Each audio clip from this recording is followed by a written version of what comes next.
తాజా అంశాన్ని చూస్తున్నాం. ఇరాన్లోని నటాంజ్ అణుశుద్ధి కేంద్రంపై ఇజ్రాయిల్ వైమానిక దాడి చేసింది. ఈ దాడిని ఇరాన్ ధృవీకరించింది. కానీ అణుశుద్ధి కేంద్రం నుంచి రేడియేషన్ లీక్ కాలేదని ఇరాన్ అధికారులు స్పష్టం చేశారు.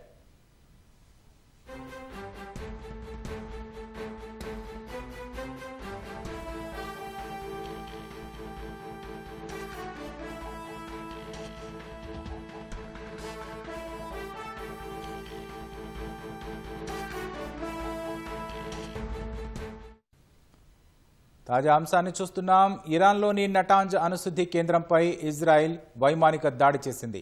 ఈ దాడిని ఇరాన్ ధృవీకరించింది. కానీ అణుశుద్ధి కేంద్రం నుంచి రేడియేషన్ లీక్ కాలేదని ఇరాన్ అధికారులు స్పష్టం చేశారు.